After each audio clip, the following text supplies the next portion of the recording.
como vai funcionar toda a reunião. A gente vai ter primeiro uma apresentação de 3 minutos relacionando tanto a temática, que hoje é a questão de Taiwan, quanto a temática do subgrupo.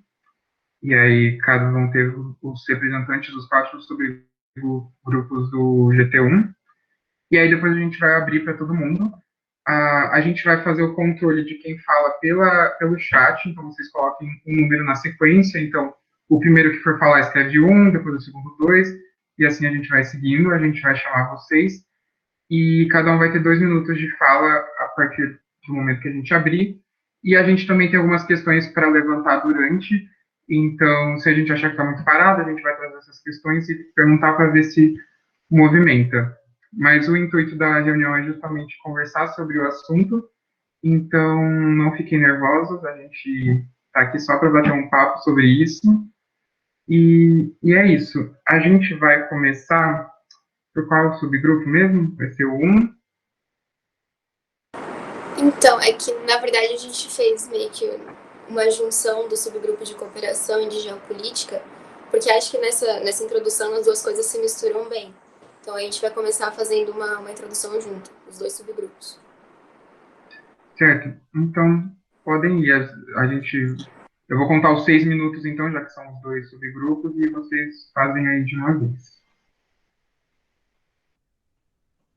Acho que eu vou começar então. Antes de eu começar, eu só queria falar, tipo, para quem nunca participou de uma reunião de estudos, né, quem é do primeiro ano, é normal, às vezes, a gente fugir do assunto, assim. Então, se você tiver algo que você quer falar, alguma curiosidade, mas que não entra no assunto Taiwan, coronavírus, não se censure, assim, fala mesmo. Se você tiver alguma coisa a falar de outro país que também está enfrentando coronavírus, você acha que é legal falar, ou algum país da Ásia que você acha que está enfrentando coronavírus de uma forma diferente, assim, não se censurem, fale mesmo, é normal a gente fugir do assunto, desde que o assunto esteja fluindo bem, não tem problema nenhum.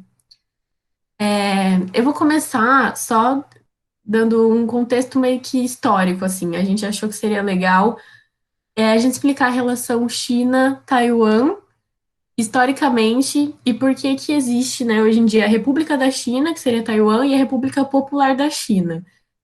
É o mesmo país ou não é? Assim, a história é muito grande, então eu vou pular a parte das guerras dinásticas, a parte que Taiwan era domínio japonês, eu vou direto para 1949, que foi a época que estava acontecendo a Revolução Chinesa, e muitas forças comunistas estavam pressionando o Partido Nacionalista Chinês. Nessa época, o líder do Partido Nacionalista Chinês, ele vai para Taiwan como uma forma de refúgio. Taiwan sempre foi enfrentado pela China como um território assim pequeno, íntimo e que não iria fazer muita diferença, não fazia muita diferença para eles. Então, até essa hora, assim, ele viu como uma forma de refúgio que ninguém nem iria ligar muito se ele fosse para lá. Ele e o pessoal que concordava com ele. Nesse momento, então, ele funda a República da China. Nesse momento, então, o Partido Comunista começa a ver um problema aí maior, falando que vai retomar a China e que tá enfrentando um problema, então, com Taiwan sendo, de certa forma, um pouco mais independente. Não independente oficialmente, porque independente oficialmente ele não é até hoje. Um ponto importante que começa aí é a relação Estados Unidos-Taiwan. Na hora que o Partido Comunista fala que vai retomar Taiwan, os Estados Unidos entra como aliado de Taiwan e muitos dizem, né, cada um tem uma opinião, a gente pode até discutir isso, muitos falam que só por isso o Partido Comunista não invadiu e até hoje essa aliança se mostra como uma das razões pela qual a China não invadiu Taiwan. Mas, mesmo assim, a gente sabe que, por exemplo, a China tem milhares de mísseis apontados para Taiwan, então uma declaração oficial de independência ainda é, sim, muito perigosa. Muitas coisas aconteceram em Taiwan, teve uma lei contra movimentos pró-comunistas, mas depois disso começou uma democratização, e hoje em dia Taiwan é um país com leis próprias, presidente, e a única coisa que falta é essa declaração oficial da independência, que deixa muitos internacionalistas questionando, né? Por que não declara logo? É, por que é um problema tão grande para a China? A partir de 93, começou um diálogo menos militarizado da China com Taiwan, com o diálogo Wang, eu acho que chama. Eles começaram a dialogar como nações mesmo. Mesmo com isso, Taiwan continua excluída da maioria das organizações internacionais e a China continua falando para os países que, se eles tiverem relações diplomáticas com Taiwan, a China vai cortar relações com esse país. Então, 14 países reconhecem Taiwan como um país de 193, 190 membros da ONU, por exemplo. Então, Taiwan ainda é visto como uma província rebelde para a China. Só que, pelos taiwaneses, Taiwan é um país. Mesmo a China continua insistindo nessa ideia de dois países, um país, dois sistemas, mas Taiwan continua sendo a favor da independência. E isso está vindo reforçando com a presidenta que foi reeleita, que é pró-independência, as manifestações, e agora com a postura positiva frente ao coronavírus, que muitos países estão dando mais credibilidade. E é isso que o pessoal vai falar mais agora à frente, a questão da cooperação, a questão dos países. Bom, a gente vai explicar um pouquinho tipo, esse começo da relação de Taiwan e a OMS. De 2009 até 2016, Taiwan tinha permissão para participar das assembleias da OMS, só que como observador só, e elas tinham que usar o nome Taipei chinesa. E aí, depois da eleição de 2016, da presidente Tsai Ing-wen e as políticas delas mais favoráveis à independência total, e como Pequim também começou a ganhar uma posição assim ainda mais relevante no cenário internacional, Taiwan deixou de participar dessas reuniões. E aí, mais no cenário do coronavírus, dia 31 de dezembro de 2019, Taiwan mandou um e-mail para a OMS alertando que tinha alguns casos de pneumonia grave na China, causado por um vírus que ainda não era identificado. E eles avisaram que eles estavam bem preocupados, porque lembravam da crise da SARS de 2002, 2003, que acabou matando 774 pessoas na Ásia. E aí eles queriam saber mais informações para saber se essa transmissão desse novo vírus podia ser de humano para humano. Para esse e-mail, a OMS respondeu se baseando nos relatórios da China, que era o país que isso tinha começado, e afirmaram que não tinha evidência nenhuma sobre essa possibilidade de transmissão de pessoa para pessoa. Mas já nesse dia, Taiwan começou a tomar algumas medidas de precaução e começou a examinar e isolar as pessoas que chegavam tanto de Wuhan e depois, posteriormente, da China em si. Aí depois, durante essa troca dos e-mails, essa incerteza, Taiwan mandou alguns pesquisadores para a China para eles poderem entender melhor tipo, o que estava acontecendo com esses casos. E o governo chinês nunca dava uma resposta certa para eles, tipo, era sempre inconclusivo e eles não eram coerentes. E aí, por isso, Taiwan começou a desconfiar ainda mais da falta de conhecimento da OMS. E aí tem o vice-diretor do Centro de Controle de Doença de Taiwan, Dr. Lo In-chun, ele falou que por Taiwan não ter um status de membro efetivo na organização, eles acreditavam que eles estavam perdendo informações importantes. E aí isso fez com que o país se mobilizasse mais ainda e tomasse as medidas rígidas de forma mais urgente para se proteger, ao invés de ficar esperando as recomendações da OMS ou as informações de qualquer outro país. Bom, gente, e essa falta de informações e a falta de atitude da OMS fez com que essa organização sofresse fortes críticas de vários países e principalmente dos Estados Unidos, que usou desse meio de Taiwan para justificar que a organização estava omitindo informações e por isso poderia estar sendo controlada pela China. E esse meio e o caso de Taiwan no geral foram fortes argumentos para que o Trump tirasse fundos da OMS. E também nessa situação, os Estados Unidos se aproximou bastante e fortaleceu os laços com Taiwan, inclusive assinando a Taipei, que é a Iniciativa Internacional de Proteção e Melhoria dos Aliados de Taiwan. E Taiwan controla muito bem os casos de coronavírus agora e se destacou bastante no cenário internacional. E por isso ele passou a ganhar bastante relevância, principalmente por estar produzindo milhões de máscaras diariamente e exportando parte delas para Estados Unidos, Espanha, Itália, entre outros países. E apesar de, no começo, ter tido esse desentendimento com a OMS, Taiwan reconhece sim a importância e como essa organização é necessária, inclusive para eles, e que só falta ela ganhar um pouco mais de força, ela tem que se tornar mais forte. E desde o início da pandemia, Taiwan recebeu o apoio de diversos líderes internacionais, de países como Estados Unidos, Japão, Canadá, Nova Zelândia, e deputados do Parlamento Europeu que querem também que Taiwan possa ser aceito na OMS e em outras organizações internacionais. Sim, agora eu vou falar um pouquinho mais de geopolítica de novo, só que mais atual. Só antes para contextualizar, e caso alguém tenha esquecido, eu vou ler rapidinho o que é uma definição de soft power. E se o professor quiser completar logo em seguida, por favor. Soft power é uma expressão usada na teoria das RI para descrever a habilidade de um corpo político para influenciar indiretamente o comportamento ou interesses de outros corpos políticos por meios culturais ou ideológicos. Se o professor quiser complementar de alguma forma, definição de soft power. Não, ok. Então, Taiwan vem buscando exercícios... desculpa. Eu posso falar um pouquinho, até bom, porque a gente vai estimulando. E você falou bem, você deu lá. Essa é uma concepção criada por um cientista político, né, de relações internacionais, que é o Joseph Nye, né? E, então, tem que entender o soft power é que você usa elementos que não de poder duro, ou seja, não vai usar coerção. Você vai tentar usar o que ele chama de poder cooptativo, então a ideia de cooptar, né? Então você usa de outras formas. Por exemplo, você doar ou exportar máscaras é uma forma de você estar exercendo, não é só uma questão de comércio exterior, mas é um tipo de diplomacia, né? Então, muito favorável, que pode ser utilizado dessa forma também, né? E Taiwan também pode ser, só para refletir depois, um dos problemas que a China tem, não é? Porque a China tem um problema de exercer soft power, né? Então, é uma questão, vamos dizer assim, tensa, né? Só isso. Sim, sim.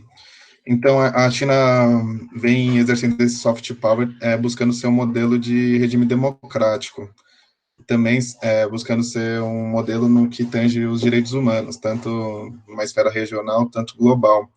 Só que a pandemia abriu uma janela para eles exercerem esse soft power por uma outra via e por uma via mais intensa, dado o contexto, né? Como já foi dito, eles estão doando bastante máscara para outros países, o que é interessante que a gente consegue chamar essa forma de buscar protagonismo mundial por meio da doação de máscaras de diplomacia das máscaras, né? E além deles já terem uma credibilidade mundial por estarem lidando muito bem com a pandemia no cenário doméstico deles. Aí, para finalizar, com isso, Taiwan quer simplesmente um apoio e chamar a atenção do mundo e se mostrar importante para caso eles declarem numa suposta provável declaração de dependência, eles tenham um apoio da comunidade global e ainda numa provável reação agressiva da China, eles terem uma proteção de alguns outros países, não estarem sozinhos. Isso que eles buscam fundamentalmente com esse soft power, com a diplomacia das máscaras. É basicamente isso. Obrigado, gente, pela apresentação. Então, agora, seguindo a ordem, a gente vai para o subgrupo 2 de Economia Internacional.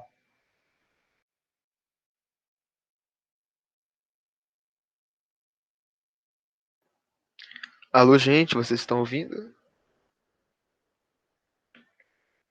Tá, beleza. Nosso subgrupo ele vai falar um pouco sobre a economia de Taiwan e também a gente vai estudar um pouco as medidas que foram tomadas e qual foi o impacto delas na economia. Antes disso, eu queria perguntar, a minha imagem está aparecendo? A minha webcam está ligada, mas eu não sei se está. Tá, beleza, então. Então vamos lá. Teoricamente, Taiwan tinha tudo para dar errado, né? Tinha absolutamente tudo para dar errado. Sendo uma ilha chinesa responsável por receber mensalmente um imenso fluxo de trabalhadores chineses, Taiwan, evidentemente, se tornaria logo um epicentro para a proliferação dos casos de Covid-19. Mas isso não ocorreu, né? A possibilidade dessa realidade caótica, ela logo abriu uma margem para uma intensa atuação do Estado, né? Que foi aliada ao uso de tecnologias de ponta e medidas sanitárias que foram adotadas por grande parte da população em pouco tempo. Essas medidas, elas proporcionaram um sucesso eminente que ficou reconhecido em âmbito internacional. teoricamente foram 124 medidas. Essas medidas margeavam atitudes severas determinadas pelo governo, relacionadas à fabricação de insumos hospitalares, os lockdown em regiões da província, a diminuição da força de trabalho, o fechamento de comércios e a destinação de recursos de renda para as pessoas que não tinham. A pergunta que resta, né, é como esse gerenciamento do Estado de Taiwan, do governo de Taiwan, resultou em apenas 443 casos e 7 mortos. E por que esse gerenciamento abalou as estruturas econômicas de uma das maiores forças regionais dos tigres asiáticos? Oi, gente, eu sou a Maria Paula, não sei se tem que me apresentar, mas então, continuando o que o Matheus falou, na época da SARS, a Taiwan enfrentou o mesmo problema que o mundo enfrenta agora, que é basicamente a falta de máscaras, de instrumentos de proteção e uma estrutura hospitalar adequada. Então, atualmente, o país está muito mais bem preparado, com uma produção diária de máscaras que chega a ser de 13 milhões, quantidade de quartos de isolamento é 20 mil, e também há cerca de mais ou menos 14 mil respiradores. E devido a essa experiência anterior com a SARS, Taiwan se encontrava preparado já para alguma coisa similar. Dessa forma, quando se iniciou o surto do novo coronavírus, o país adicionou um plano que contém as 124 medidas protocolares, e as quais o monitoramento de fronteiras, avaliação de recursos hospitalares e o uso da tecnologia para avaliar a situação. E mesmo com todas essas medidas adotadas por Taiwan, o Banco Central precisou pela primeira vez, desde 2016, realizar cortes na taxa de juros, porque a pandemia afetou a cadeia de suprimentos do território e reduziu o consumo de serviços. E, além disso, o Banco Central também reduziu a projeção do crescimento econômico da ilha de 2,57% para 1,92%. Deu para me ouvir bem? Eu nem perguntei.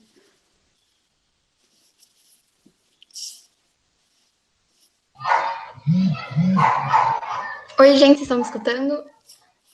Sim. Então, a pandemia mudou radicalmente a forma com que os governos veem a saúde pública e definem serviços essenciais. E Taiwan pode aproveitar da crise de hoje para se tornar um líder regional nas áreas de biomedicina e farmacêutica. O governo taiwanês já tinha um plano chamado 5+2, que era responsável por uma inovação no setor industrial que possibilitará Taiwan almejar um desenvolvimento mais sustentável. E a área de biomedicina já estava incluída nesse plano como um foco de investimento do país. Duas empresas taiwaneses chamadas Foxconn e Quanta Computer já se interessam nesse setor e enxergam um terreno fértil para os seus investimentos. O governo de Taiwan espera um crescimento de 2% no ano, o que é melhor que muitos números de vários países no contexto atual da pandemia. Isso porque a ilha conseguiu conter o avanço do vírus rapidamente e sem precisar de medidas mais extremas que afetam a economia de maneira mais definitiva. Porém, o FMI prevê uma contração de 4% para a ilha no ano, porque eles falam isso porque a economia de Taiwan é muito dependente de exportação, e com o mundo em crise é de se esperar que as exportações irão sofrer. Ocorreu, entretanto, um aumento na demanda por tecnologia de videoconferência e de plataformas que permitem, por exemplo, home office, e Taiwan é um dos maiores exportadores desses serviços hoje.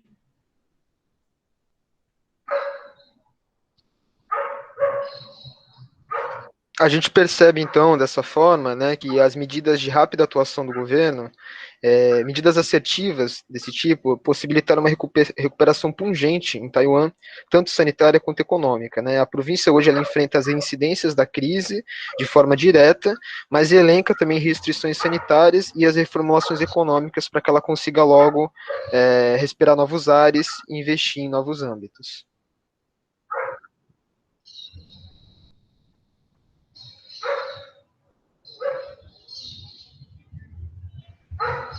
Podemos passar para o próximo subgrupo, então, gente? Então, o próximo subgrupo é o quarto de prospecção de cenários.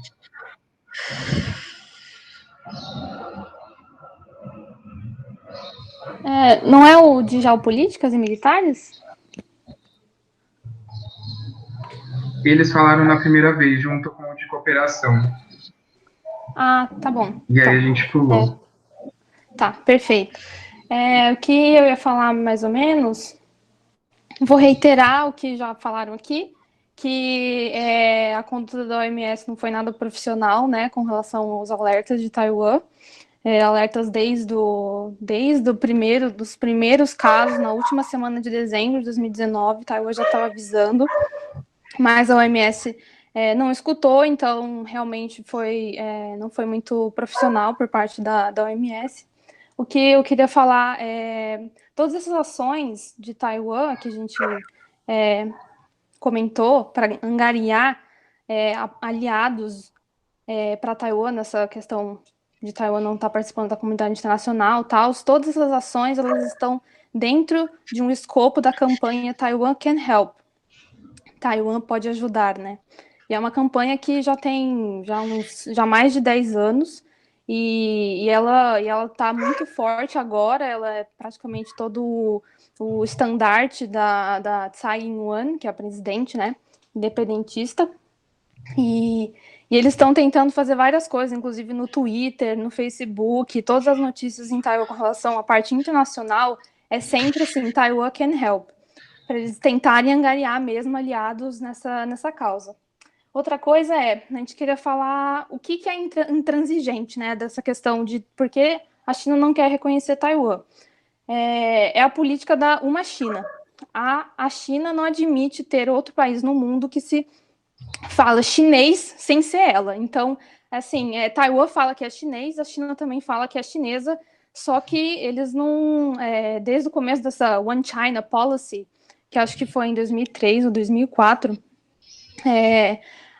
eles concordaram em discordar. Então, assim, a China falou, olha, Taiwan tem que ser uma parte da China. Nós somos a China, a República Popular Chinesa. Só que a China falou, não, nós somos chinas e não somos parte de vocês. Então, esse ponto que é totalmente intransigente, a China não admite, e isso é um entrave diplomático, né? Não vai passando a partir daí.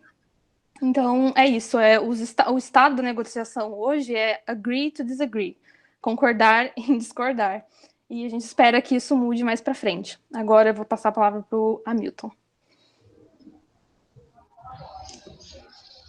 Oi, boa tarde. Então, nós temos um impasse aí no nosso grupo para falar no que será que esse impasse vai desenrolar. É notável, eu acho que não é uma disputa só por difundir os conhecimentos e as boas práticas em relação à doença, mas também uma disputa sobre a soberania de Taiwan e da própria China, e também os interesses estadunidenses em diversos aspectos, além do interesse em, talvez, um pouco encobrir as tentativas meio questionáveis de tratar a doença no próprio território dos Estados Unidos. Mas é certo enquanto durarem os conflitos, as disputas, nessa diplomacia meio destrutiva, em vez de ser construtiva, o mundo tem muito a perder e a cooperação se torna muito mais instável nesse cenário internacional. Eu queria comentar também, quando acho que a Sofia estava apresentando, que o fato de a China sempre teve mísseis apontados para Taiwan desde o começo, né?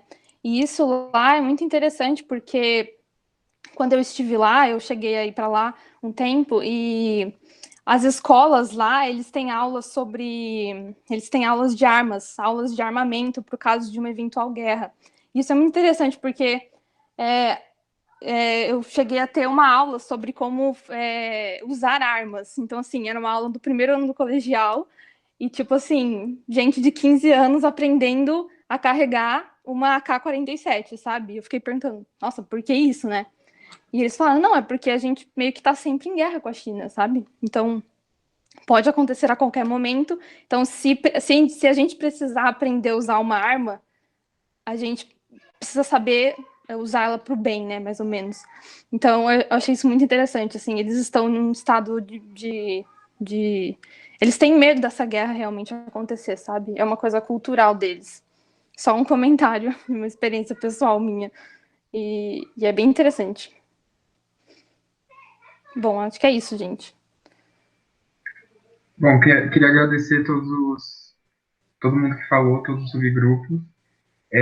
Já para ter uma noção para as próximas reuniões, tentar aumentar o tempo do 3 minutos, porque acabou que todo mundo passou, então só para a gente conseguir, tipo, na próxima vez fazer 5 minutos, algo maior para todo mundo conseguir falar. Agora, como vai funcionar? A gente vai abrir para todo mundo, a gente vai escrever no chat a lista, então, a partir de agora, vocês usem lá para... Coloquem um número, né? 1, 2, 3, e a gente vai chamando vocês. Lembrando que vocês têm 2 minutos, mas a gente vai tentar não ser muito rígido com isso, para todo mundo conseguir fechar a ideia. Então, quando estiver próximo dos 2 minutos, a gente pede para a pessoa concluir. E acho que é isso. Se alguém quiser falar, eu posso falar. Então, eu vou colocar meu nome e já vou emendar com a minha fala. Bom, gente, uma coisa que eu queria falar antes sobre... 2 coisas, na verdade, que eu acabei pesquisando, que eu achei muito interessante. A primeira foi a questão do uso das mídias sociais durante a pandemia. Em Taiwan, as mídias sociais elas se tornaram o principal meio de comunicação e de conversação sobre a Covid-19. Então, era lá que o pessoal realmente discutia o que estava acontecendo, era por lá que as pessoas conversavam sobre isso. E o pico foi logo no começo, em fevereiro, foi logo quando estava estourando toda a questão. Só que o mais interessante é que depois desse pico, parou de ser um espaço para discussão e deu um espaço para notícias. Então, não era mais um espaço tão de debate, de discussão, e tornou-se um espaço de compartilhamento de notícias, o que a gente vê que é um pouco diferente do que a gente passa, pelo menos no Brasil, que ainda se discute mais do que se mostra notícias, do que se tenta expor o que está acontecendo, né? E outra questão interessante é que lá, da mesma forma que nos Estados Unidos o Trump estava usando o termo vírus chinês, eles estavam usando o termo pneumonia de Wuhan. Por muito tempo eles usaram, inclusive oficiais, autoridades, e a própria mídia estava usando isso.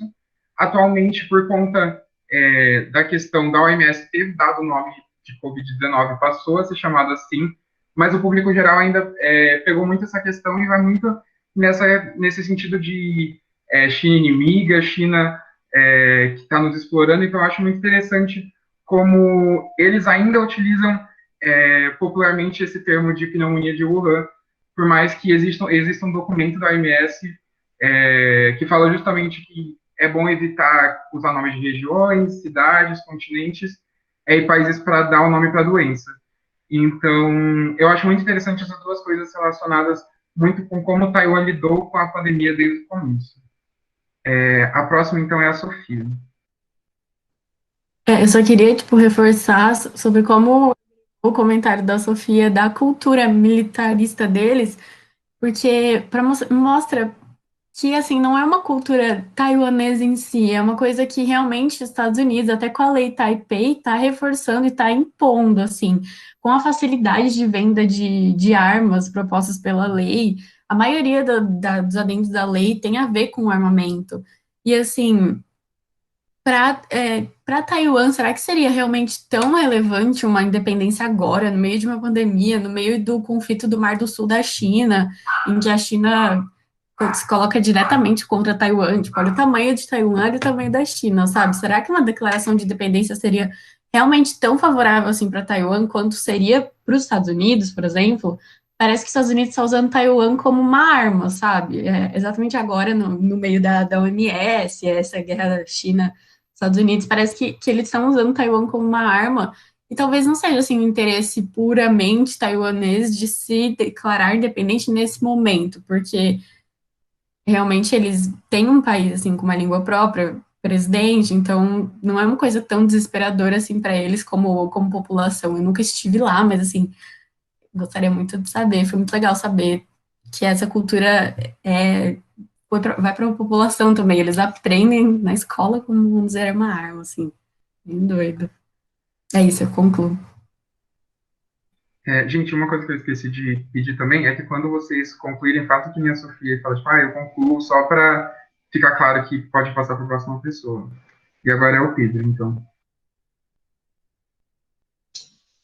E, gente, muito bom dia, vou tentar ser breve, falar um pouquinho sobre as tecnologias, sobre algumas questões específicas de Taiwan, que às vezes era um impeditivo muito grande e dá uma força maior ainda para essa vitória que ela teve de controlar bem a situação do coronavírus. Eu estou lendo de um estudo, depois eu vou passar para vocês, mas ele fala que mais ou menos Taiwan tem 23 milhões de cidadãos, dos quais 850 mil eles residem na China e 404 mil trabalham na China, ou seja, eles fazem a viagem todos os dias, de ir para a China trabalhar e depois voltam para Taiwan. Então, era uma complicação a mais que Taiwan e a China têm, porque, embora a área diplomática seja bastante conturbada, as pessoas ainda circulam bastante de um país para o outro. Então, mesmo assim, Taiwan conseguiu sobreviver muito bem em relação ao coronavírus, o que é mais impressionante ainda.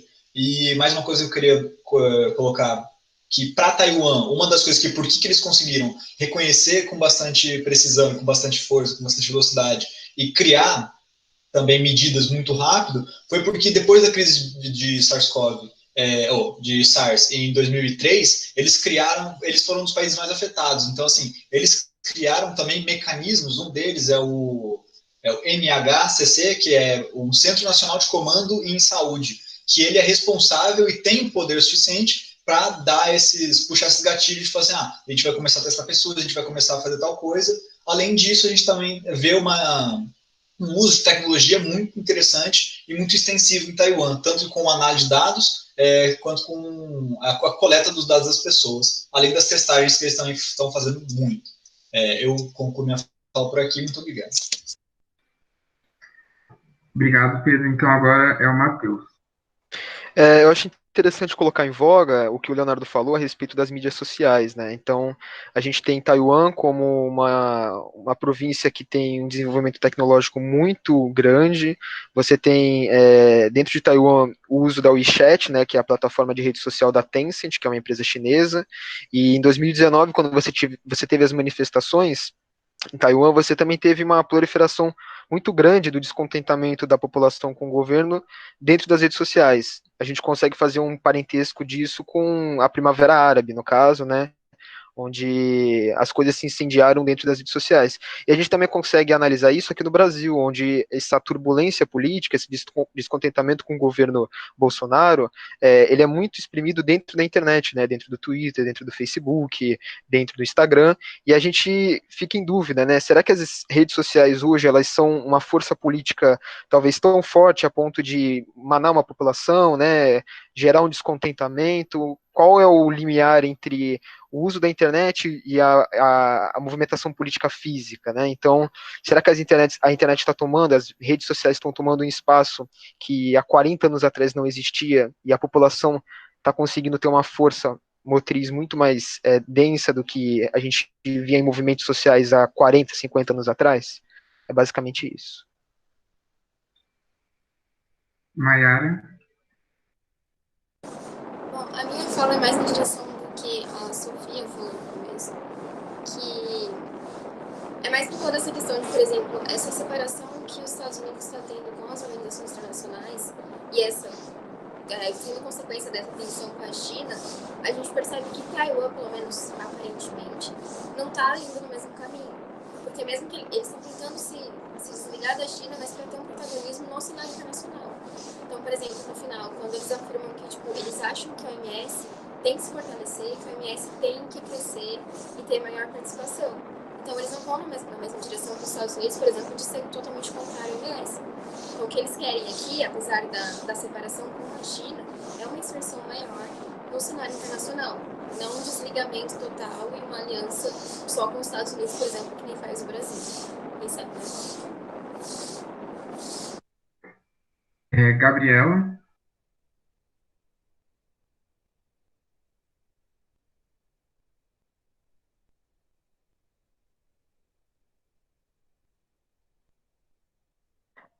Gente, eu tô falando há 10 minutos aqui, ninguém tava me ouvindo. Primeiramente, parabéns, o debate tá muito bom, adorei as falas. O GT1 tá de parabéns mesmo. E eu só queria trazer uma informação de uma entrevista, palestra que eu ouvi do Shamil Chad, que ele é um correspondente em Genebra da OMS, e ele trata bastante sobre a organização, né, como que são feitas discussões lá dentro. E ele estava contando um pouco sobre como foi a declaração de emergência, né, de saúde pública. do Covid-19, e ele fala que as primeiras reuniões a China fez de portas fechadas com a OMS. E demorou muito tempo para sair essa emergência, exatamente pelo poder que a China tem, que os Estados Unidos tanto acusa, e a gente fica, será que é verdade ou não? Mas ele fala que alguns representantes da OMS foram até a China, e só depois que eles foram até lá e voltaram é que eles conseguiram declarar essa emergência. Então, eu acho que essa fala dele me mostrou bastante que a China realmente tem esse poder de influência dentro da organização. E outra coisa também que eu queria ressaltar é que organizações internacionais são, principalmente a OMS, é formada por países. E ela depende do financiamento e da governança, né? Então, acho que, por exemplo, a China ter ajudado a colocar o diretor geral, dizem que ela teve uma importância muito grande para o atual diretor estar lá, e aí eu acho que ela acaba tendo muita influência nesse sentido, também pelo financiamento, né? Encerro minha fala. Hamilton? Oi, então, eu queria falar um pouco sobre algumas contradições que eu vejo. A gente podia falar também de história de sucesso do Vietnã, só que é eles utilizaram um método muito mais adaptado para o Sul, que eles não tinham tantos testes para utilizar. Eles usaram tecnologia também, isso só isolando as pessoas. E foi talvez até mais eficiente do que Taiwan. Só que não foi tão noticiado pela mídia ocidental. Também tem que, sobre Taiwan, os Estados Unidos falam que as medidas deles são boas, só que eles são contra as medidas da OMS em alguns sentidos. Então, é um pouco, não sei, eles mesmos se contradizem. Me parece muito mais um jogo político para espetar a China do que tentar procurar a independência de Taiwan ou uma participação maior internacionalmente. Então, essa eu terminei a fala. Sofia?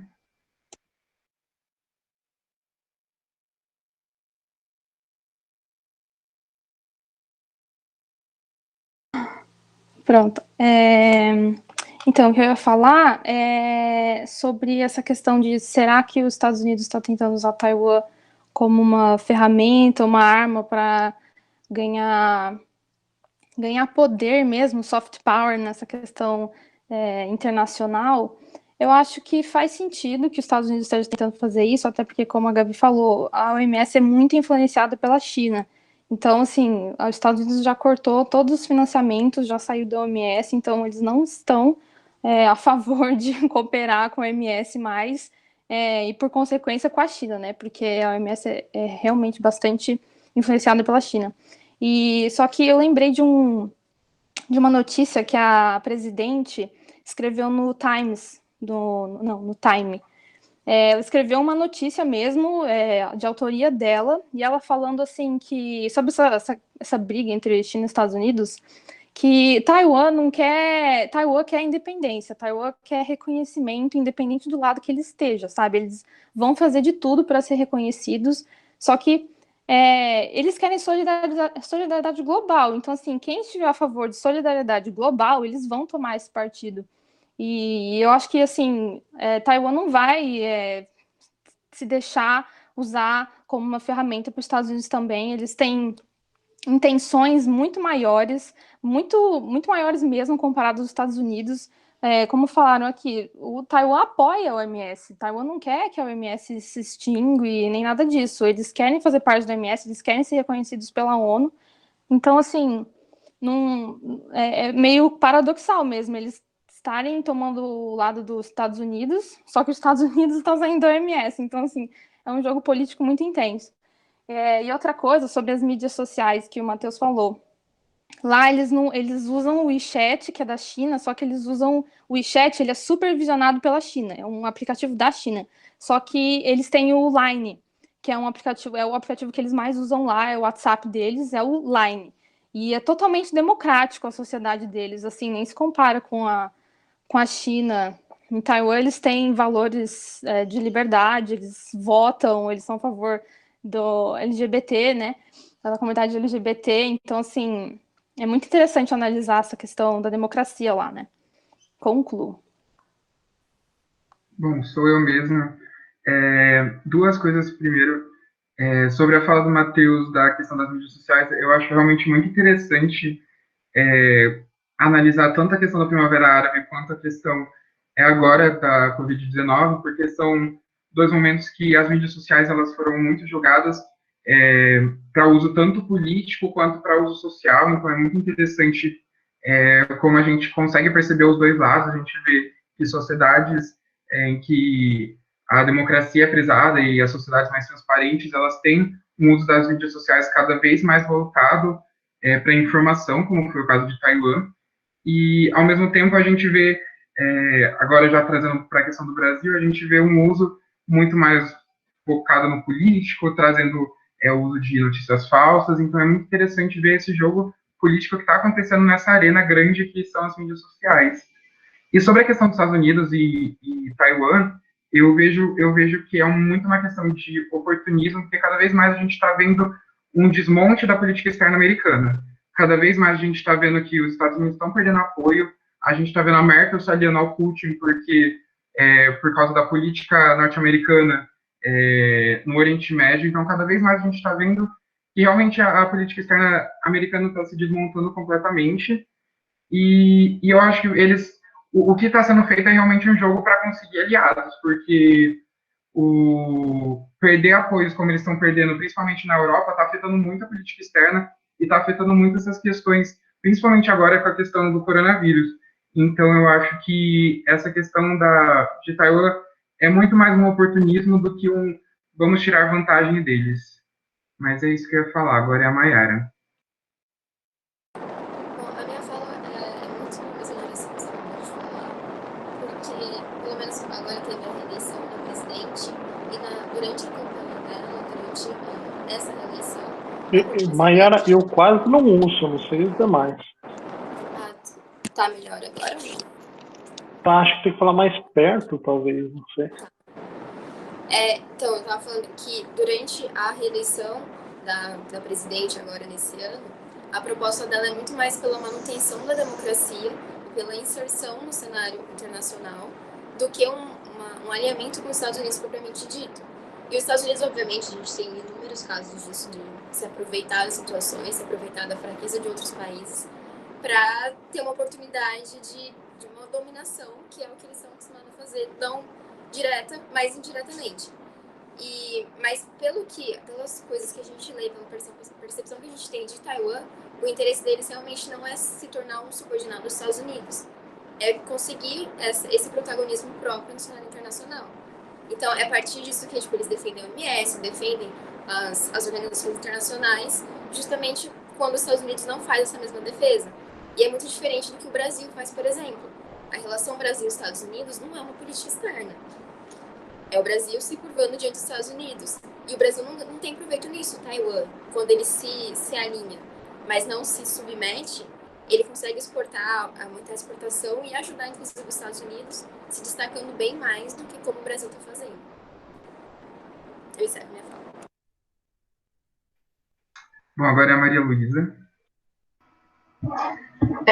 Bom, gente, eu queria comentar, eu achei muito interessante esse negócio, eu não sabia, Sofia, eu achei muito legal você compartilhar sua experiência aqui com a gente sobre Taiwan, porque eu realmente não imaginava, porque eu participo estudei mais tecnologia, tanto que eu e o Pedro, a gente estava no mesmo grupo, conversando sobre o tema, e a gente achou muitas coisas nesse sentido deles usarem a tecnologia a favor da democracia. Então, tem até acho que é uma plataforma, praticamente, que eles chamavam como se, um site chamou como se fosse um governo online democrático, uma prefeitura online democrática, que é para discussão, então, de participação de cidadãos, assim, muito direta. E também outra notícia comentava sobre uma autovigilância participativa. Por quê?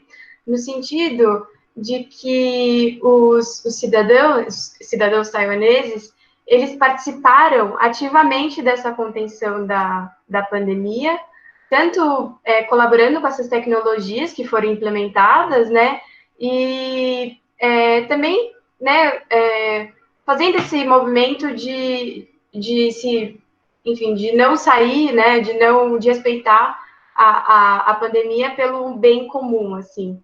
Então, eu acho que é interessante porque quando a gente pensa, às vezes, numa cultura meio militarista, assim, que nem a Sofia comentou, em relação às pessoas aprenderem tipo, adolescentes aprenderem na escola como se usa uma arma tal, a gente normalmente pensa que é um regime autoritário e, sabe, já tende para essa noção, mas na verdade o Taiwan mostra um exemplo totalmente diferente, né? Eles, apesar de viverem nesse estado constante de guerra com a China, eles têm valores democráticos muito fortes de apoio a organizações internacionais. Acho que, apesar de ser uma forma de buscar o protagonismo, é uma forma de buscar o protagonismo de uma maneira democrática, né? Então, eu achei tudo isso muito interessante também com Taiwan Can Help, que a Sofia comentou. E, enfim, era essa a minha reflexão. Sofia? Acho que com tudo que eu tô ouvindo aqui, fica cada vez mais claro como o jogo político do Trump, ele é muito raso e sem estudo, assim, porque ele quis usar Taiwan como uma arma para atacar a China, mostrando como o gerenciamento deles foi melhor, só que ele está tentando formar um aliado com um país que não tem o mesmo objetivo que ele. Taiwan não tem o objetivo de atacar a China, igual os Estados Unidos têm. E se o Trump, né, a equipe dele tivesse estudado um pouquinho mais, visse tudo isso que vocês estão falando, tipo, a tecnologia para a democracia, como eles são comprometidos com essa causa, ele veria que no futuro Taiwan não vai para esse lado de atacar a China, até porque Taiwan tem 20 milhões de habitantes, a China tem 1 bilhão, eles têm mísseis apontados para Taiwan. No final das contas, Taiwan não vai se revoltar e atacar a China, assim, agora realmente, até porque tem a disputa do Mar Meridional, assim, Taiwan correria risco de extinção se eles simplesmente decidissem se aliar aos Estados Unidos e atacar a China. É um pensamento, assim, muito utópico. Realmente, o objetivo deles agora é inserção internacional, é reconhecimento. Eles querem entrar na OMS mesmo sabendo que a OMS alegou que Taiwan não tentou esse contato inicial, já continua adiando a entrada de Taiwan nas reuniões, mesmo como membro observador. Mesmo assim, Taiwan continua com esse jogo limpo, esse jogo mesmo democrático, em nenhum momento Taiwan falou que vai atacar a China, assim, uma coisa meio que Estados Unidos que tá colocando aí realmente como não bate no final, né? Estados Unidos não vai a favor da OMS, inclusive está saindo e Taiwan quer entrar, ou seja, até isso, só isso já mostra como esse jogo político não está muito correto, não seria o melhor caminho assim para seguir. Eu vou concluir, mas agora acho que eu vou começar a falar a lista para o Leonardo descansar um pouco. A próxima pessoa é o Rodrigo. Oi, então, vocês estão me ouvindo? Me vendo? Beleza.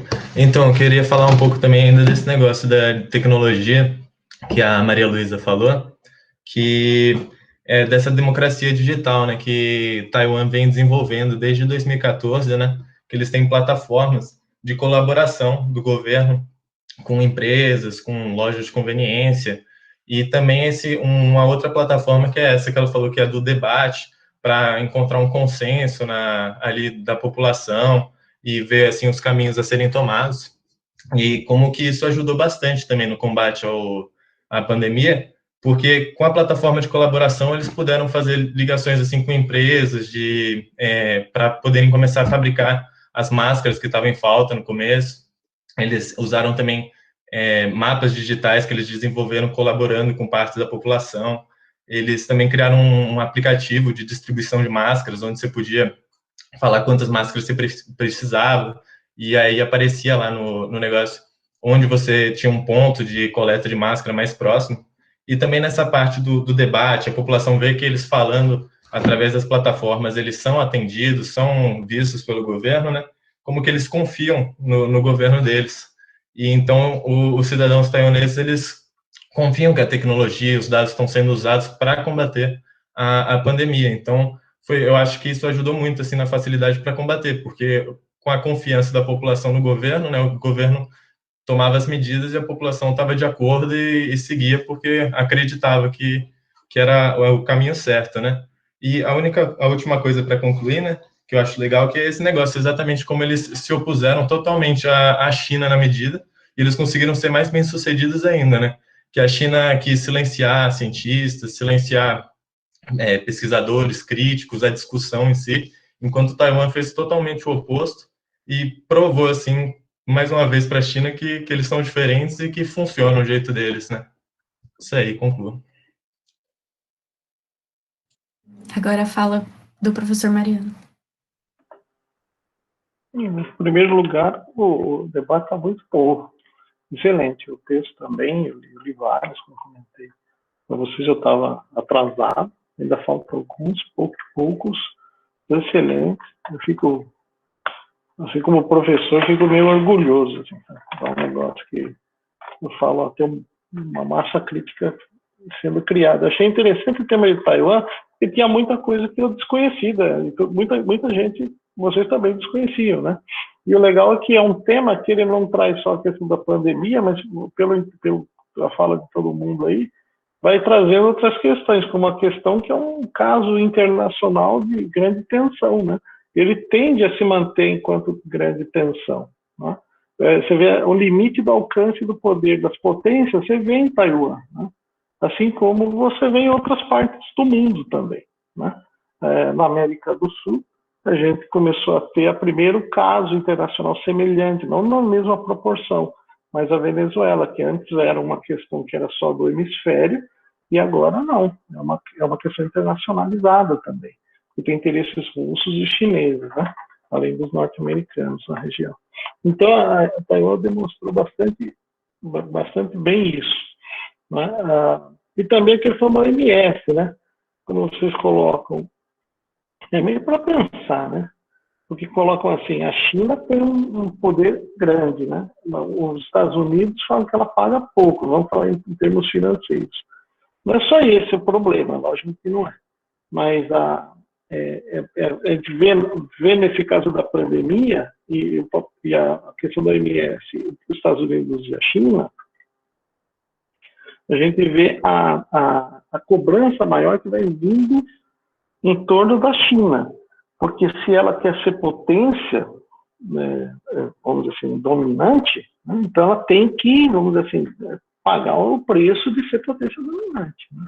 Então isso também tem a ver. Agora é interessante ligar aqui, quando foi falado das redes sociais, né, a questão do trumpismo, vamos dizer assim, né?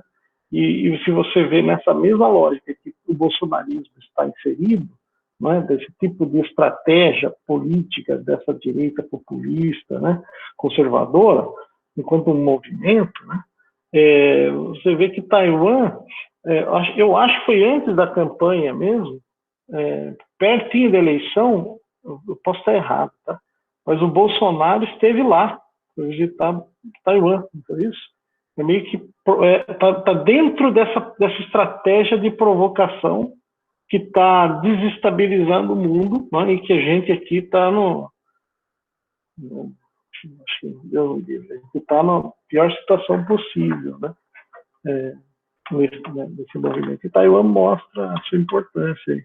Agora, esse era um comentário, mas eu tinha um monte de pergunta para fazer. Se alguém puder responder, eu vou falar. Por exemplo, a primeira coisa que eu vi é impressionante como o Taiwan conseguiu controlar a pandemia, que vocês mesmos demonstram, certo? São números muito impressionantes, fora do padrão, né? E daí eu pensava assim, porque a mesma coisa eu olhava para Nova Zelândia, mas é porque é uma ilha, né? Daí eu falei, não, mas a Grã-Bretanha também, né, tem esse aspecto, e lá está desgraçado, né?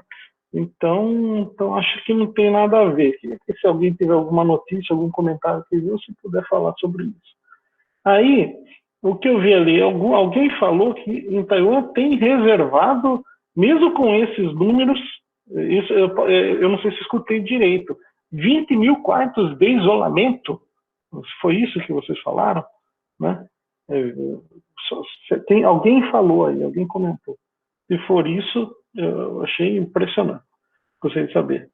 E outra coisa, o que vocês sentiram ao pesquisar? Porque eu leio jornal assim diariamente, né? Os brasileiros, tá?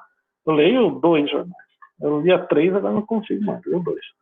E Taiwan apareceu poucas vezes. Sabe, uma ausência impressionante diante de tal. Você vê a Alemanha, né? A Alemanha como um caso muito bom, tá tudo bem, é mais fácil comparar com a Alemanha, um bom gerenciamento, a Alemanha aparece bastante, né? Mas Taiwan não aparece. Então eu queria saber se a mesma impressão foi essa, isso é um caso do Brasil mesmo, né?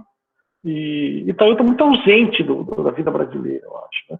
Vou falar a verdade, a primeira vez que eu tive um contato maior foi há muito tempo atrás. Eu coordenava um curso de Relações Internacionais privado, nem existe mais o curso, infelizmente, né, em São Paulo.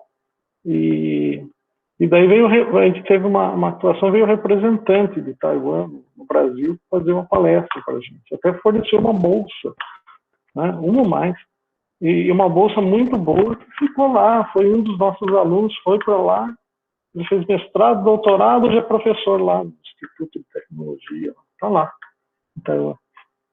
Então, eu tinha um desconhecimento total, sabe?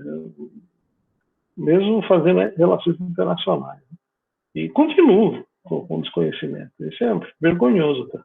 E aí, última pergunta. Diante desses números que vocês apresentaram, a vida lá está mais ou menos normal ou eles mantêm um alerta constante, assim, máscara, sei lá o quê? Como está isso?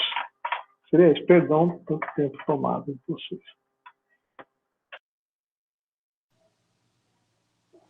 Segundo a lista, fala da Sofia. Professor, sobre essa questão de será que a vida está normal lá, eu tenho alguns amigos, eu conheço muita gente de lá, das pessoas, tenho amigos e tal, e eu estava perguntando para eles como é que foi.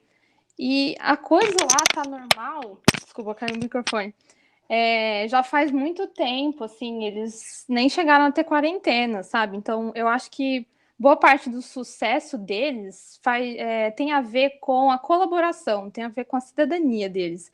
É algo extremamente impressionante para uma cultura asiática. Eu acho que se parece um pouco com a Coreia do Sul. Eu li aquele texto do orientalismo do nosso site, eu acho que tem muito a ver com Taiwan também. A cultura asiática, ela une a política, une a religião, une o social, o cultural, vira uma coisa só, sabe? Então, eu acho que a colaboração da população foi muito importante, eles confiam muito no governo deles, eles não... tudo que eles pedem, eles reivindicam, eles protestam, então eles colaboraram, sabe?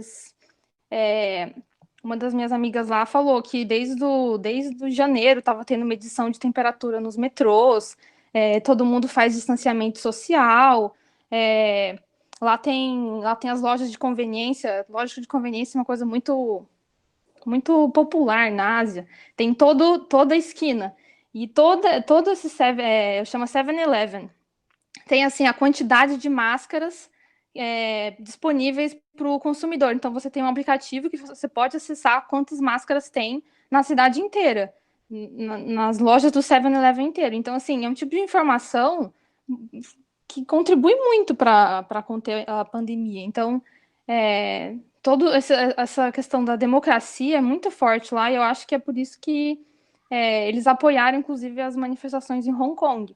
Eles vão fazer de tudo para manter a democracia lá. Então, assim, eles não vão aceitar ser parte da China, porque ser parte da China vai ser abrir mão disso, abrir mão da liberdade de expressão deles, abrir mão de valores que eles já têm há mais de 50 anos. Então, eles apoiaram, né, a manifestação de Hong Kong. Queria trazer esse tópico também. Concluo. Agora é o Matheus. Então, é legal ressaltar que a mesma coisa que a gente percebe em Taiwan, né, essas políticas públicas que foram amplamente adotadas pela sociedade, isso também acontece em Hong Kong, isso acontece em Singapura e também na Coreia do Sul. Então, os tigres asiáticos, eles tiveram uma forma de coalizão, e eu não sei, teoricamente, se isso foi uma coisa conversada entre eles, mas todos eles se saíram muito bem, né, em controlar a pandemia e evitar que ela se proliferasse. A gente percebe isso também na Nova Zelândia. Só que, seguindo o que o professor disse, a gente não percebe isso na Grã-Bretanha ou na Europa. É como se tivesse um desmonte nas ligações da União Europeia, e aí você tem países que se saíram muito bem, como a Noruega e a Alemanha, e países que se saíram muito mal, como a Itália, o Reino Unido, a Suécia, e é interessante ver como a coalizão do Oriente, né, essa ligação entre os países dos tigres asiáticos, elas mostram que um futuro muito promissor para essa região, até porque eles são interdependentes da economia chinesa, e num futuro onde a China quer se tornar uma potência, numa pós-pandemia, talvez essa ligação com os tigres asiáticos seja muito fundamental agora, ainda que Taiwan queira independência, porém ainda assim ele é dependente economicamente da China, e isso é inegável.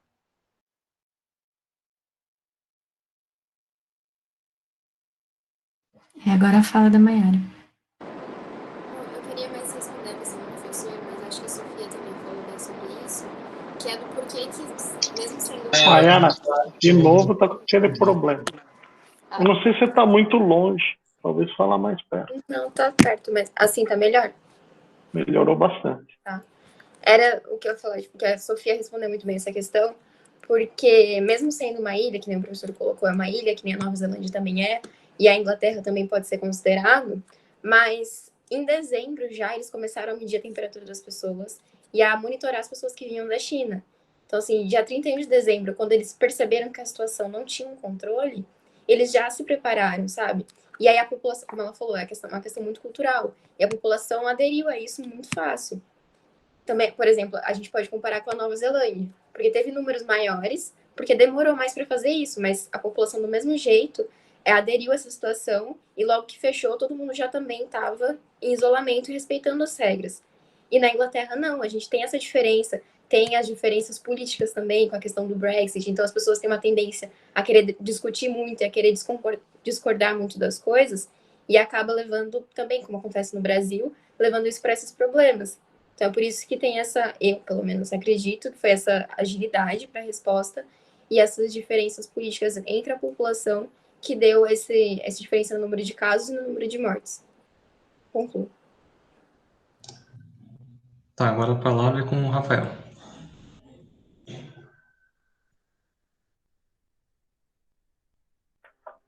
Tá fechado, Rafael. Desculpa. Vocês estão me ouvindo, né?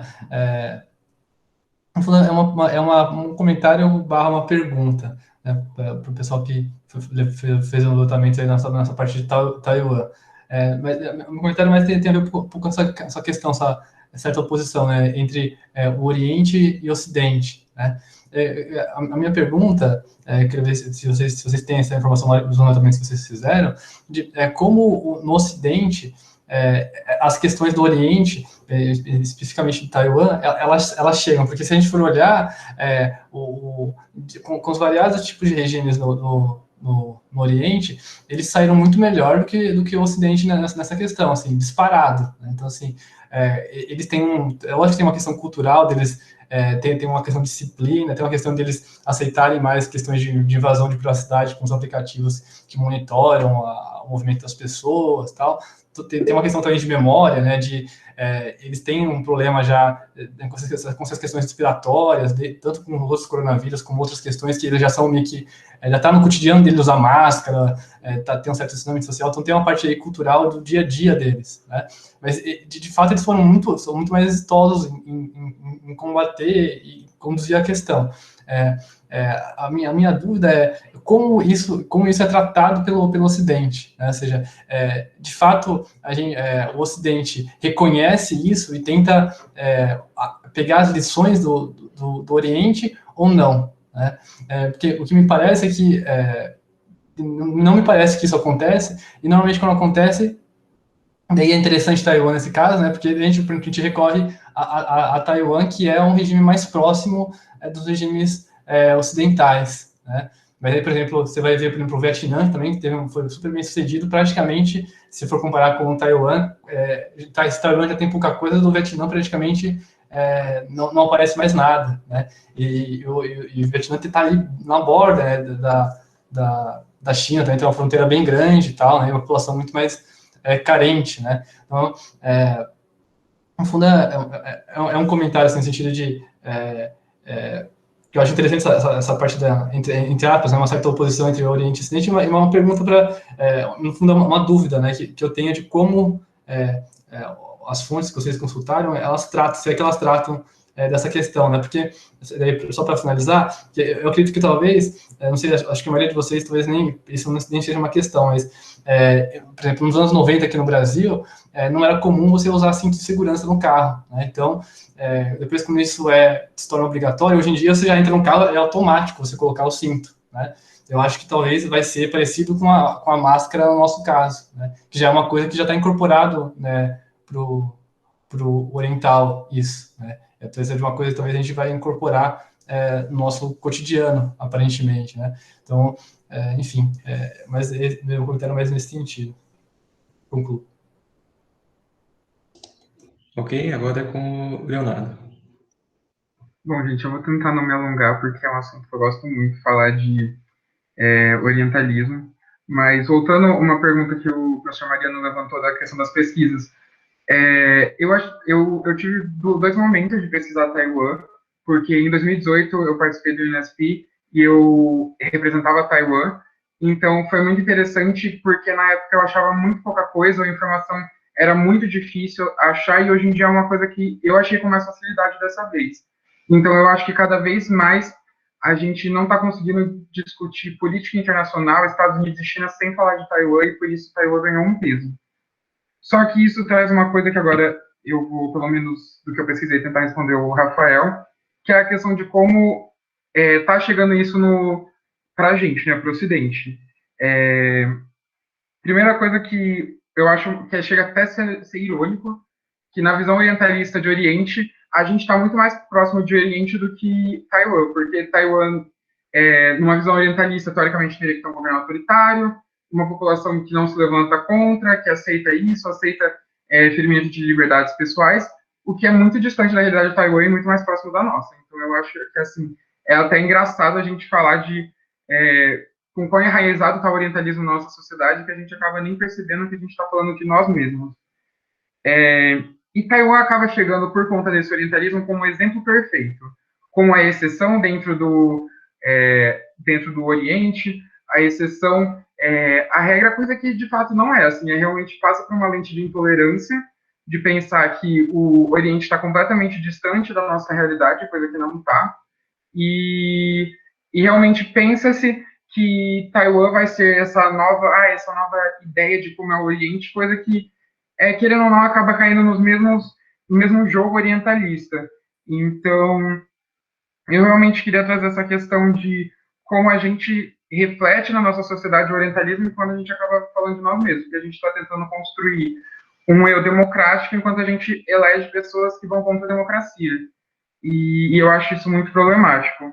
Mas essa questão de Taiwan vai muito no sentido também do que eu sinto pesquisando sobre a Primavera Árabe da Tunísia, por exemplo. Porque na Tunísia, a Primavera Árabe foi, de certa forma, teve um sucesso maior. Então, e ela foi tratada como uma exceção, ela foi tratada como uma exceção à regra, como o único país democrático do Oriente Médio, e eu sinto que Taiwan é exatamente esse exemplo que, pelo menos, chega na mídia dessa forma. Como Taiwan é a China que pode dar certo, o que é uma coisa completamente preconceituosa. Mas era mais isso que eu ia falar. Ok, fala agora com a Gabriela. Não lembro se foi falado ou não, eu acho que foi, mas alguns desses países que foram citados, asiáticos, principalmente Taiwan, Hong Kong, eles sofreram muito com doenças do coronavírus, outras doenças, né, causadas pelo coronavírus no passado. E eu acho que isso fez com que eles percebessem a gravidade da doença, eles sabem da gravidade das doenças respiratórias e deram uma resposta frente a isso, porque eles conheciam e sabiam que não controlar levaria a uma situação muito mais grave.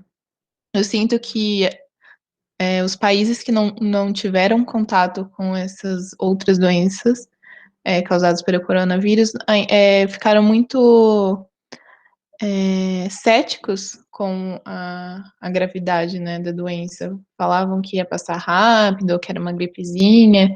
Não foi só o Brasil, acho que vários países achavam que não ia chegar tão forte, e chegou forte, né? Então, eu acho que eu acredito muito nessa questão de não acreditar na gravidade da doença, que fez com que países ficassem muito inertes e não respondessem na hora necessária, porque o Taiwan respondeu muito cedo, né?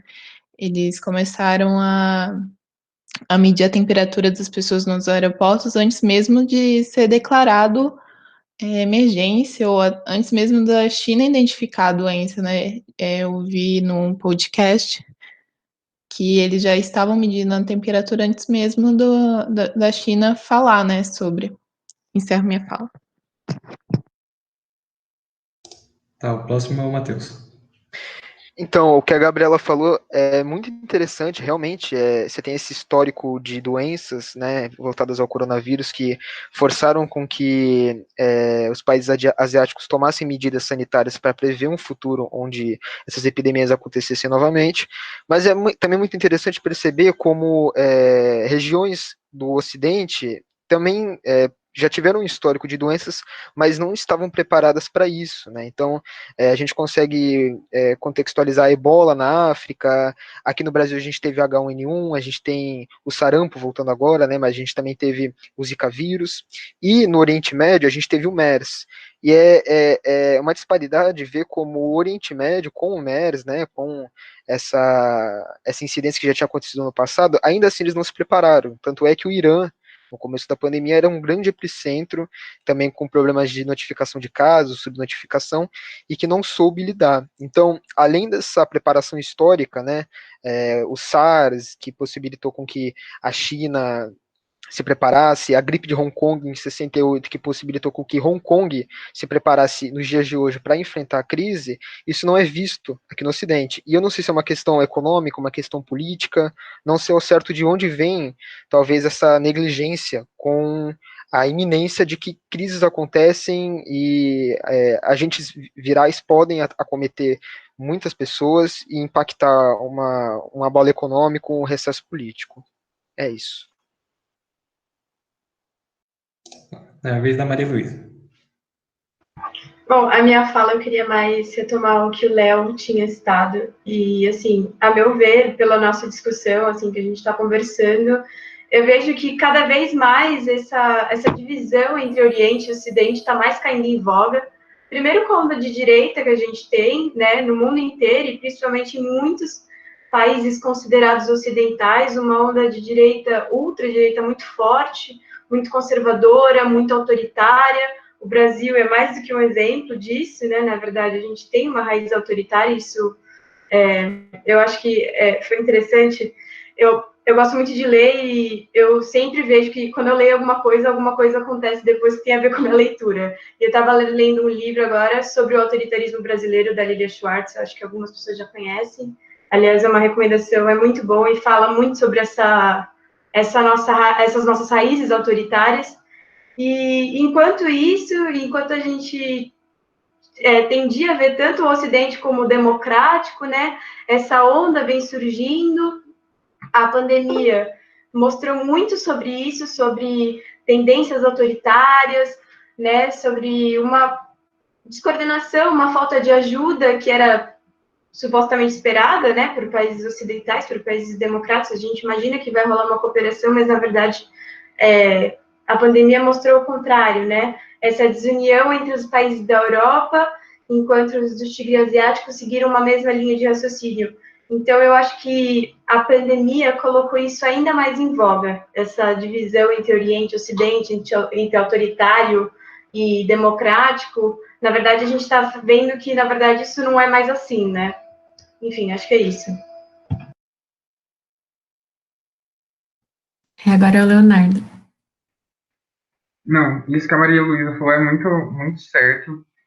Uma coisa que eu acho que até interessante, interessante assim, que é triste, mas é interessante que a gente está discutindo política. Da política externa brasileira que a gente tem a falsa ideia de que a gente é opressor, né? Que a gente está ali dominando o mundo, a gente segue a política externa dos Estados Unidos, que para mim atualmente não faz nenhum sentido. A gente entra num discurso de porque a gente tem que se aliar a tal país, porque a gente tem que se colocar no cenário internacional, só que a gente acaba se aliando com quem claramente não vai trazer nada para a gente, inclusive vai piorar a nossa situação.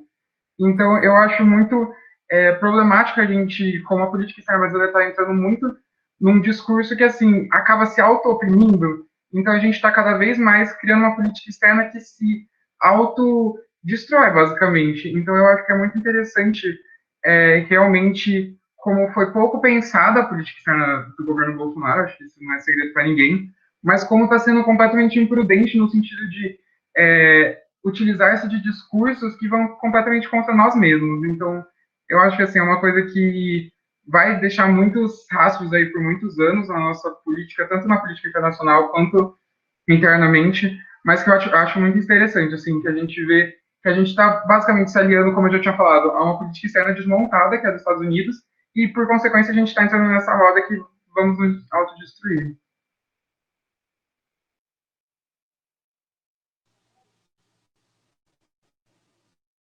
A Sofia agora. Eu ia falar mais na linha do retrato, né, do Oriente pelo Ocidente, né? Quando eu fui pesquisar, a maioria das minhas bibliografias foram todas internacionais. Assim, do Brasil eu só achei a Folha de São Paulo, que falou do caso de Taiwan, e falou bem superficial também, não foi nada demais. Foram a maioria dos jornais internacionais, The Times, Financial Times, New York Times, todos os Times, o Washington Post, foi tudo de outros países, né? Então, assim, aqui no Brasil tá escapando muito no caso de Taiwan.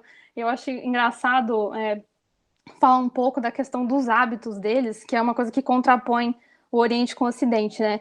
Assim, lá na Ásia, ninguém cumprimenta de beijinho, sabe? Ninguém abraça quando você encontra uma pessoa. Mesmo no metrô lotado lá, as pessoas mantêm distância, sabe? Aqui no Brasil, se você vai no metrô lotado, 6 horas da tarde, você está completamente esmagado, você está muito próximo, numa distância que não é nada confortável, né?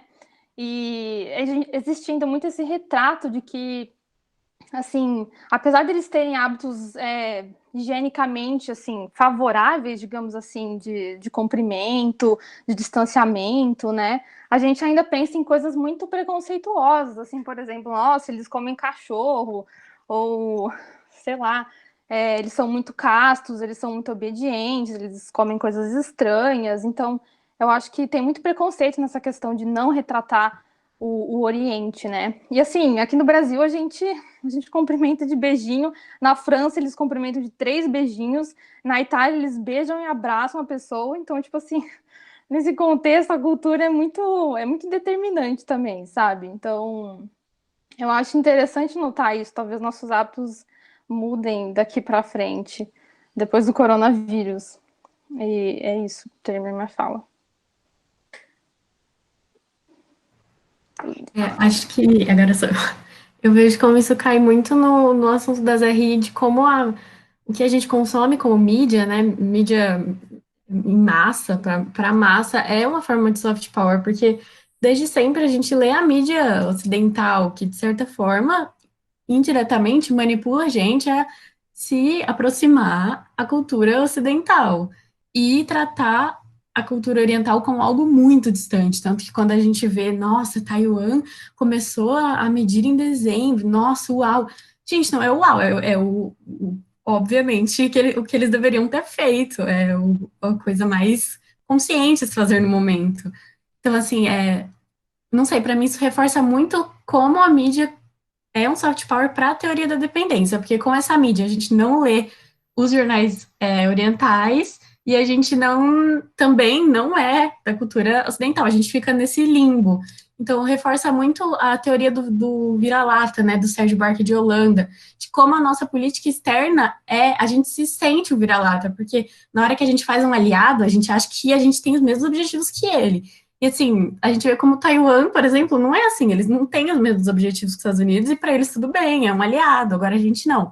Se a gente é aliado dos Estados Unidos, a gente vira os Estados Unidos, né? A gente acha que tem que defender as mesmas coisas que eles, então. E assim, é um jogo político muito difícil, porque realmente a gente não está no mesmo patamar que os nossos aliados, mas assim, não precisa estar, né? Não é uma coisa que reforça essa síndrome do vira-lata que mostra como a gente está num limbo, assim, por como a mídia também influencia isso. E como influencia internacionalmente, né? Concluo. E agora é a Mayara. Eu ia falar justamente isso que você acabou de mencionar mesmo, e dessa questão da síndrome de vira-lata, e como o Brasil, ele tem essa capacidade de se transformar de acordo com quem ele sente que vai ser uma dominância para ele. E, por exemplo, o que o Leonardo falou da política externa brasileira. A gente tinha uma política externa há alguns anos atrás, ela foi se perdendo já faz um bom tempo, e o governo Bolsonaro acabou de vez com ela. Mas era uma diplomacia, a diplomacia brasileira era uma das mais respeitadas no mundo. Então, assim, são relatos de diplomatas que eles chegavam em qualquer país, falavam que era um diplomata brasileiro, eles tinham respeito, mais do que até outros países. E a gente vê que como a influência de outros países também e de movimentos populistas aqui faz com que isso mude de uma hora para outra. E Taiwan mostra que não necessariamente é assim. Tipo, é uma situação, é uma pandemia, é uma crise global, é uma crise que fez com que ele se aproximasse mais de um país maior, mais forte que ele, que é os Estados Unidos, mas mesmo assim eles não deixaram a essência da política deles. Então, essa presença da democracia, por exemplo, a gente tem a questão da Nova Zelândia e da Austrália também, porque isso acontece lá. Não da mesma forma que em Taiwan, mas a democracia também se mostrou muito forte nesses dois países. E a gente vê que no Brasil isso é extremamente fraco, né? Eu encerro minha fala.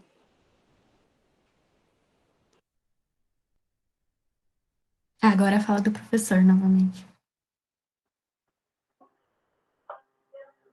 A minha fala ia muito do que vocês estavam colocando, então muito já foi falado, um pouco das fontes de informação, mas sobre essa questão quando o Leonardo colocou da política externa brasileira, né, na verdade ele está falando da nossa diplomacia, principalmente, né, e você vê que Taiwan parece que é um inverso, né? Então a pandemia para Taiwan é um instrumento que é ruim, ninguém gosta de pandemia, mas é uma situação que pode, apesar de ter perdas econômicas, como vocês bem demonstraram, pode ter ganhos políticos no nível internacional para o país, né? E no nosso caso, a pandemia, além de nos dar uma perda econômica muito importante, nunca tivemos uma situação dessa no mundo, inédito isso, né? Então, o governo Bolsonaro pratica o que a gente pode chamar de uma antidiplomacia, claramente é uma antidiplomacia, né? Que leva a um isolamento crescente, né? Então, o Brasil, o que tinha o Brasil de soft power, como a gente estava colocando um pouco, era a sua imagem, a imagem do povo. Primeiro que era um povo que era mais visto, mesmo que não seja, mas ele era visto como o Brasil tem uma imagem de mediação, né? Tanto veja as ações no Haiti, por exemplo, sempre teve essa imagem de mediação, de respeito às instituições internacionais. Não é à toa que o Brasil abre a Assembleia Geral, né? Todo ano. Então, são coisas que eram... não é que o Bolsonaro conseguiu destruir, ainda não, eu acho que não. Ele está tentando, né? E em muito vai fazendo isso, né? Eu acredito que, na medida em que se resolva o problema Bolsonaro, em algum momento isso se resolve, não sei quando, gradualmente a gente pode retomar esses ativos que a gente tinha, né? E nesse campo, além da imagem, como não sei quem falou, não sei se foi a Sofia, a nossa diplomacia profissionalizada, né, o Itamaraty, é quase que um recurso de poder. Não é nenhuma, vamos dizer assim, é o nosso hard power que a gente tinha. Porque em negociações comerciais, o Brasil tem uma capacidade muito grande de se colocar historicamente. Então, lógico que a gente não tem armas e não tem essa visão beligerante que se quer inaugurar aqui com esse governo, né? Historicamente, depois da Guerra do Paraguai, o Brasil foi uma opção pacifista, né? Isso é bem claro, né? E a diplomacia, nas negociações internacionais, ela sempre teve esse caráter de conseguir criar constrangimentos importantes para os demais atores, a ponto dela obter ganhos nas negociações, né? E com a política externa atual e essa antidiplomacia, isso vai se perdendo, porque você não tem credibilidade, né? Você vai negociar com um governante que oscila todo momento, está numa crise constante, né?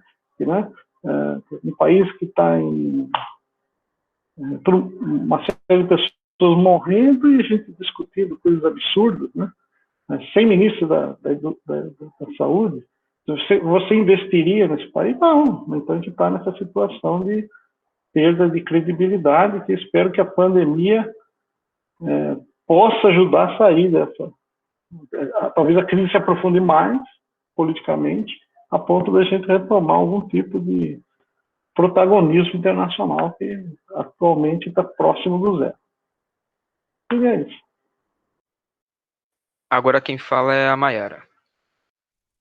Sobre isso que o professor falou, eu sempre lembro de uma palestra que eu assisti de 2 diplomatas do Itamaraty, isso no começo do ano passado, que eles falavam sobre a questão da força da diplomacia brasileira, e que, assim, a gente não dá credibilidade, não dava, pelo menos, credibilidade suficiente para o nosso soft power, porque eles falam que, realmente, qualquer país que eles estavam, se começava a tocar, por exemplo, MPB ou samba, todo mundo parava, e todo mundo sabia o que era, e sabia que era brasileiro. Então, isso tinha mais força até mesmo que o futebol ou o carnaval, que a gente acha que é mais forte lá fora, do que esses detalhes. Mas aí, em vista de tudo que tem acontecido, como o professor falou, dessa força que a gente tem perdido, desse soft power, eu tenho muita dificuldade em ver como a gente pode recuperar tudo isso depois do governo Bolsonaro, sabe? Para mim não é tão fácil de enxergar uma recuperação rápida e eficiente de todos esses estragos que têm sido feitos. Era essa a minha questão.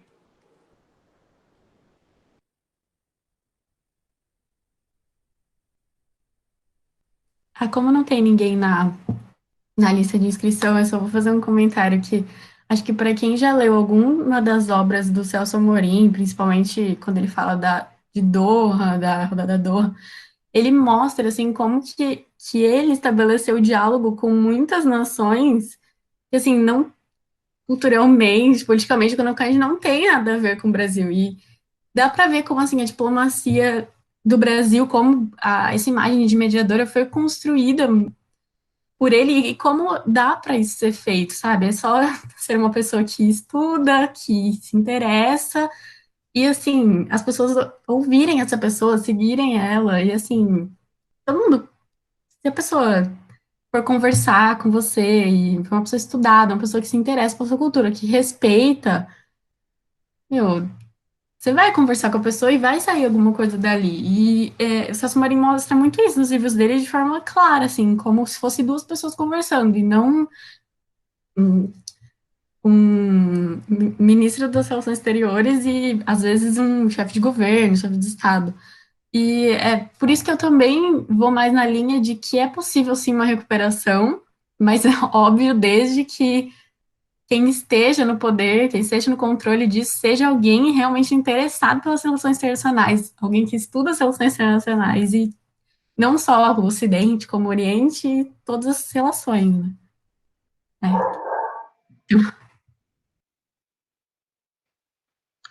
Agora quem fala é o Leonardo. Bom, eu vou tender a concordar um pouco concordar mais, na verdade, com o que a Sofia falou e o que o professor falou. Eu realmente, assim, acho que dá para realmente fazer algo. E assim, ai gente, desculpa o meu cachorro, ele tá latindo aí, foi mal. Mas é uma coisa que eu estava vendo numa palestra esses dias, de como o próximo presidente americano, caso não seja o Trump, mesmo que ele faça um trabalho ok, já vai ser um trabalho muito excelente para a política externa. Eu acho que vai ser exatamente isso que vai acontecer no Brasil se, caso o Bolsonaro não seja reeleito. A gente, mesmo que não faça pouco, a gente vai estar fazendo muito, e a pessoa que se suceder vai acabar se destacando por isso, mesmo que não seja uma grande evolução. Então, eu acho que, assim, existe grande chance de ser um processo lento e demorado, principalmente porque a gente já acabou entrando em votações com países como a Arábia Saudita em questões de direitos das mulheres. Então, eu acho que, assim, a gente teve o estrago que foi feito foi um estrago relativamente, está sendo um estrago relativamente grande, mas eu acho que existe uma prospecção muito boa para a recuperação nesse cenário, justamente por essa realidade que é a mesma, acaba sendo a mesma que dos Estados Unidos, que o próximo que vier já vai fazer, se fizer um trabalho médio, já vai estar fazendo um puta do trabalho.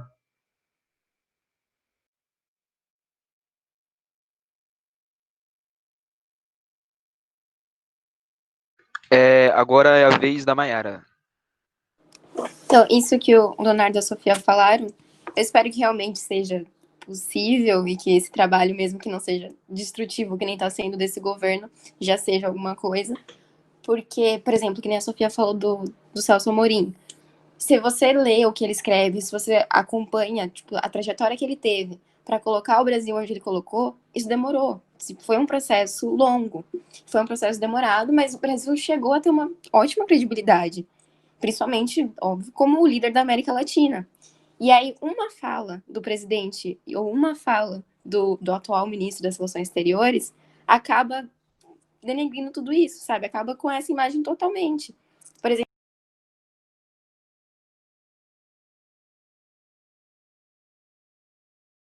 você tem um ministro das Relações Exteriores que fala que chegou o comunavírus. Como que depois a gente se recupera disso, sabe? É isso que eu tenho dificuldade para enxergar. Porque, assim, mesmo que é uma pessoa que a gente permitiu que falasse isso, mas a população brasileira permitiu que aquele cara estivesse lá, entendeu? Então a imagem não é só do Brasil, da política brasileira, dos líderes brasileiros, mas sim da população brasileira que permitiu que isso acontecesse. Então é esse o meu medo e a preocupação para a recuperação disso. E eu encerro minha fala. Agora é a vez do Cristiano. Boa tarde, pessoal. Desculpa mas eu caí um pouco aqui de volta de paraquedas, né? Pelo que eu entendi, vocês estão falando, né, a respeito de cultura, a posição do Brasil, diplomacia brasileira, né? Não sei se vocês viram, mas o acordo Mercosul e União Europeia já saiu da agenda da União Europeia, né? Inclusive a deputada da Holanda até fez duras críticas ao governo Bolsonaro, que, se não me engano, já era a Áustria, que já estava meio triste com isso, triste entre aspas, né? E agora a Holanda encerrou, eu acho que talvez um acordo. E sobre a parte de cultura, eu estava agora numa reunião de um outro projeto que eu também estou desenvolvendo, e uma professora apontou muito bem essa questão da cultura, né? Até trazendo o que eu acabo estudando, que é a defesa. A questão da cultura e defesa. Eu era muito crente que a missão de paz do Haiti foi aquele... E até foi por um tempo muito bem vista, como até um soft power ou seja, o Brasil como um bom operador de paz, aquela coisa, os capacetes azuis, né? E agora a gente tem essa questão muito do Heleno, por exemplo, aparecendo nas mídias, e agora está aparecendo quem foi ele na missão de paz. E, inclusive, essa professora, ela é professora da Unifa, que é a Universidade da Força Aérea, inclusive, ela falou que um dos erros, e até o general Heleno teve que ser retirado do Haiti, foi justamente porque ele não, até acho que foi a que a Sofia acabou falando, né? A Sofia Navarro, aí, desculpa, falou sobre o erro dele não foi ter visto a cultura haitiana, né? Aí é onde deu essa problemática, e que para a mídia é muito lindo e tal, mas se você realmente vai ainda atrás do que realmente foi feito, realmente não foi mil e umas maravilhas, né? Até os casos, depois eu fui atrás disso, casos de estupro e diversas outras coisas que não à toa que hoje em dia, até onde eu sei, o Brasil não está muito mais em voga nas missões de paz, né? Era só essa minha contribuição aí.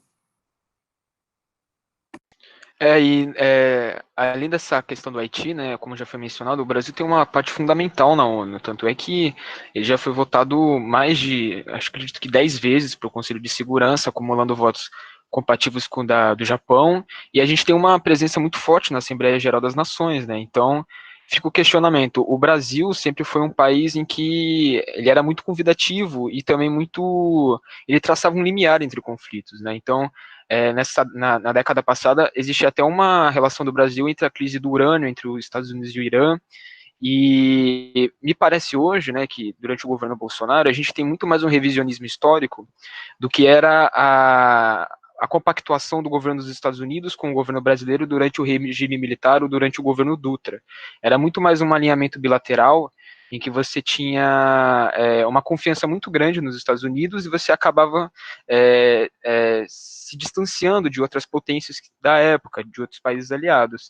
Me parece que isso está acontecendo hoje de novo, mas é interessante notar que a gente não está num período igual a de 50 anos atrás, né? A globalização permitiu com que a gente tivesse contato com outras culturas, outras tecnologias, outras formas de comunicação, e o Brasil parece estar inerte, né? Parece que ele voltou no tempo e ainda mantém um perfil recluso e até um pouco xenofóbico na questão diplomática. É isso. Eu vou passar para o Mariano agora.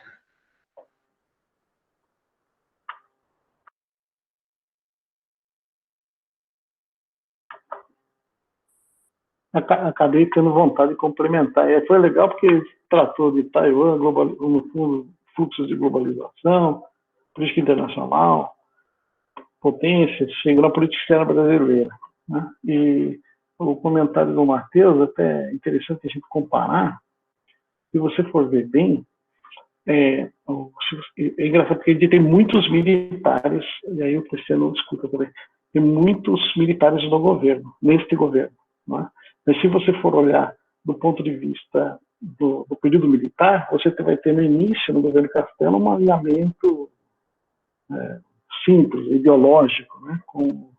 com os Estados Unidos. Mas vai ser no governo militar mesmo, né? No período Geisel, que essa diversificação das relações internacionais do Brasil vai ser implementada. Né? Então, daí ele se coloca assim, olha, eu sou aliado dos Estados Unidos, mas aquele negócio do pragmatismo responsável.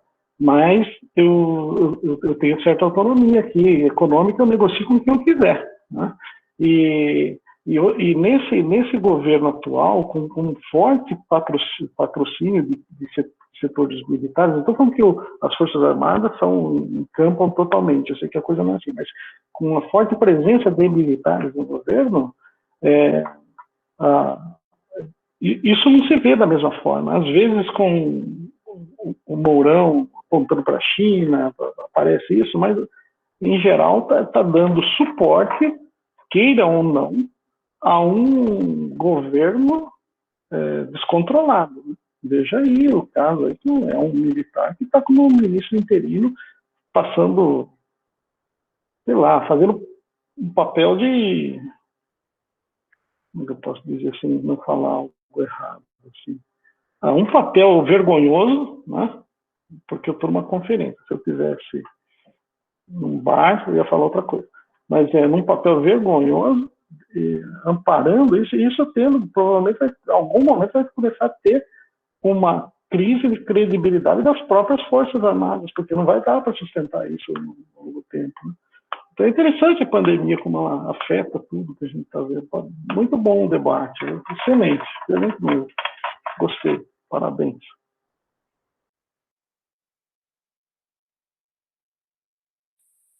Gente, vocês querem fechar então por aqui? Já não tem mais ninguém na lista. Eu acho que a gente conversou bastante hoje. Pode ser? Então é isso, gente. Espero que vocês tenham gostado. Acho que o modelo funcionou bastante assim no que a gente esperava. E agradecer a todo mundo aí que conversou e participou. Perfeito. Obrigada, Gitão. Ficou muito bom. Valeu, gente. Obrigado, gente. Obrigada, gente. Tchau, tchau. Tchau. Tchau, tchau.